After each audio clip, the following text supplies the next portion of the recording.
Hi, welcome to Fanboy Critic, our show where we go see new movies on theaters and give you our review. Both the good and the bad. I'm Joe Mortiz and I'll be your fanboy. And I'm Sam McClure, I'll be your critic.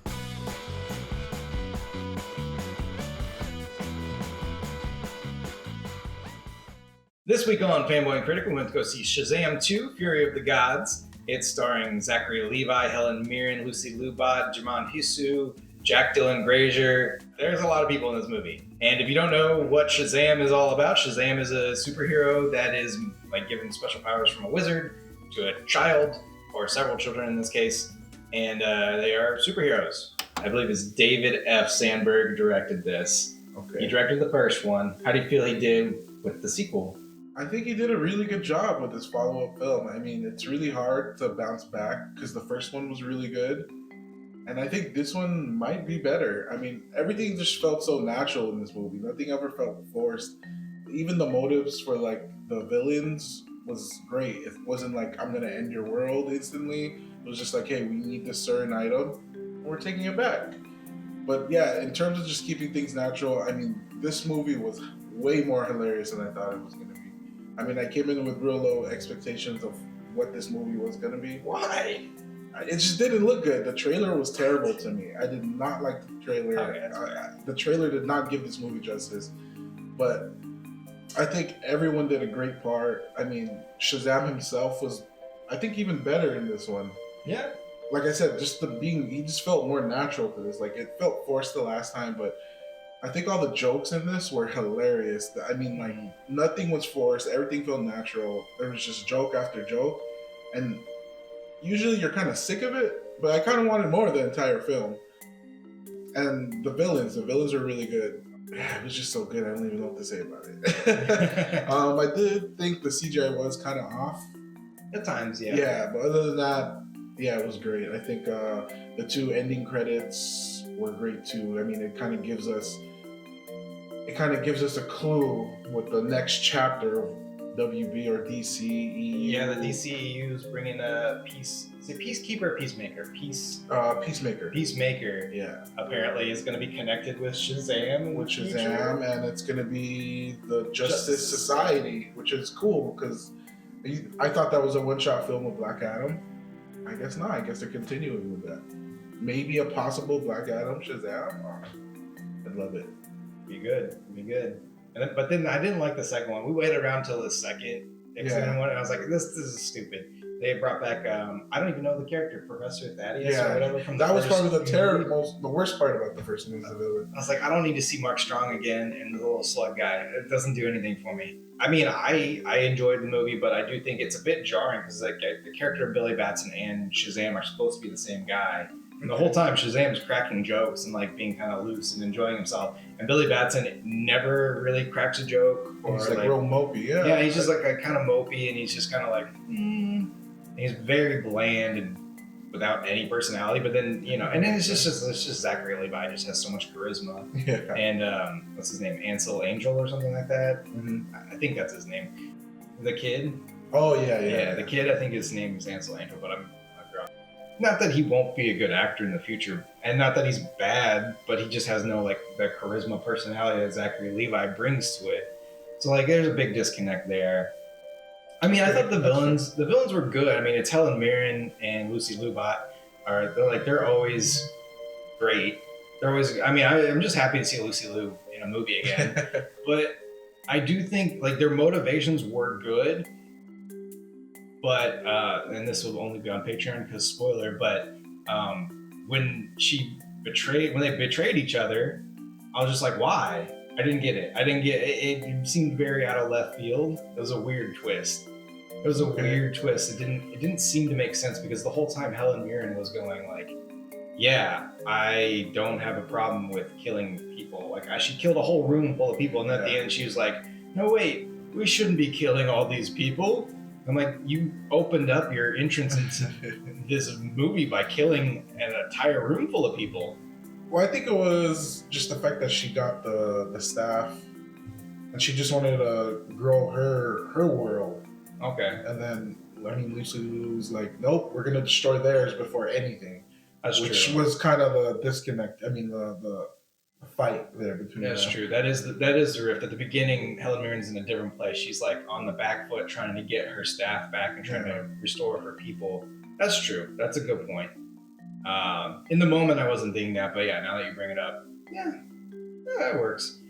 There's not a ton wrong with this movie. Like, it's funny in the right places and heartfelt in the right places. But there are times where, especially like product placement moments, where there's at least one. There's one very clear product being placed in this movie. It's not nearly as egregious as the Power Rangers movie, and I thought it was just kind of like a throwaway joke. But then it was like, oh no, this is important. And then it kind of throws me out of it because then I'm just like thinking about how I like the product that they're placing and how important that is now to the plot. And then Candy saves the day. Candy saves the day. but then like it does and doesn't. Like they bring that up and then they discard it very quickly. Yeah. Like it's like a couple shots after using it to save the day. And then they're just like, all right, forget about that. We're gonna go move on to like Shazam. Yeah, they didn't do a great part in that. I will admit they couldn't balance out that this is going on and this is going on at the same time. Yeah, they did brush that part off pretty quick. Yeah, there's more than one thing happening in the final fight, and they definitely like put one to the side to focus on the other. And I think maybe they probably shot a bunch of that stuff and we're just like, this is lasting way too long. Yeah. We don't need all of this. We can show like they show the beginning and end of like the side mission, but they don't show the middle, which is like something that I would want to see. But I get when it's like a 2+ hour movie and the studio is like, cut that out. Like we don't need an extra 10 minutes to the finale. Yeah. The one thing that I do really, I'll give a YouTube friendly version than the spoiler Patreon version. I think they should have just left the ending after the fight instead of like the denouement where like they show what happens after. Yeah. I'm like, I don't want to see that. I want to live in this feeling and that be the end of the movie. Like I would have rather had that as the first after credit. Yeah. Than waited for the first after credit to be the second after credit. Yeah. Well, that's my same problem with, was it Man of Steel where Superman died? He died in Justice League. Or well, Batman versus Superman. Okay, yeah, he died in Batman vs Superman, and then they ended this is the Patreon version, I guess, because so Shazam dies, yes. But then they bring him back in the same movie, and I'm like, I just want to live in that moment, like have this be the end of Empire Strikes Back, and be like, I just want to live in that feeling and be like, well, he died, like have it be the end of Infinity War, where everybody dies, and you're like, whoa, and then you end on that feeling because that's the strongest emotion. Like they led up to him sacrificing himself to save his family, and then they undercut it immediately, being like, psych, he's back and everybody's happy. Yeah. And I'm like, just let us, you did such a good job of pushing the emotions and the comedy, but then like that last emotion, the final note that you wanted us to feel and hit is just completely undercut. So like, I kind of thought like, oh, okay, well, Adrian Brody's going to be the next Shazam. Yeah. And that was it. But yeah, you're right. It did kind of kill the moment for me. Even explaining it to my friends last night about it. Like, I was like, Shazam died. And they're like, what? But they did bring him back. And they're like, oh. Yeah. I mean, it's a comic book movie. It's kind of to be expected. Yeah. But at the same time, like, if there was a movie franchise out there that could kill off its main character and still keep going, it's Shazam, because there are 5 other kids like that are, and especially like Jack Dylan Grazer and Adam Brody could very easily star the next one. For sure. Not that I don't love Zachary Levi, he's great, but like they could have starred in the next one and it still could have been called Shazam, and we would have been along for the ride because they've done such a good job. Like, I know I'm going to get a lot of hate, but I think the Shazam franchise is probably the strongest of the continuity of the DCEU or the DCEU. What is it? I don't know. Yeah, I don't know. Yeah, I think that's maybe the best so far. Like, obviously the Batman movies are really good, like the Matt Reeves and obviously Christopher Nolan, but those are outside of the DC. Yeah. Those are like their own separate continuity. I honestly think that this may be the best franchise. I don't think Aquaman does much for me. Wonder Woman, I think, is fine, but It fell off on the second one. yeah, I didn't even watch the second one. It looked bad. It did not bounce back. Yeah, I mean, Aquaman 2, we'll see what that's about. yeah.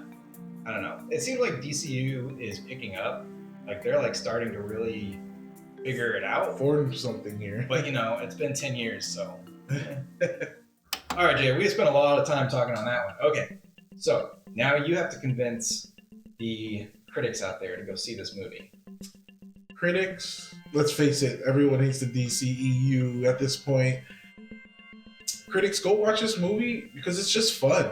It's just a very, very, very fun movie. And this is me coming back from watching, Black Adam this year. We had Ant-Man already this year, and seeing everything last year with all the other superhero films.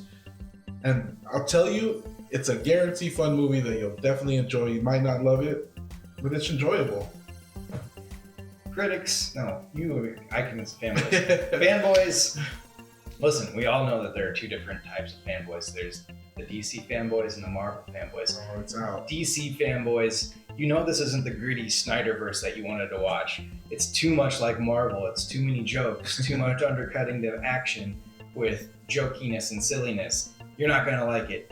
Marvel fanboys, this isn't your precious Marvel. It may be fun. It may be like, you know, superhero action, but it's not Marvel. This is not your Captain Marvel. Exactly. That's the best argument I got. What everybody really wants to know, what do you rate this movie? I'm absolutely amazed. Okay. I'm amazed. I mean, like I said, I came in there with the lowest expectations. It did not look good. The trailer did not give this movie justice. I really came out mind blown. It was just so great. Like, I was really amazed at how good everything was, how funny it was, how fun it was, how natural it felt. I mean, like I said, coming back, watching Black Adam and going back to this, it was great. I mean, it was a complete 180. It had everything a superhero movie should have. It was just fun. It was a fun movie. It was a really fun movie. I think this is on par with the last movie we saw. I loved it. I think honestly, I'm not joking when I say I think Shazam is the best franchise in the DCEU. Obviously, Batman's outside of that, but so far, I think Shazam has hit the note. It's all the funny notes just right. Yeah. It's that line of emotion and heartwarmingness.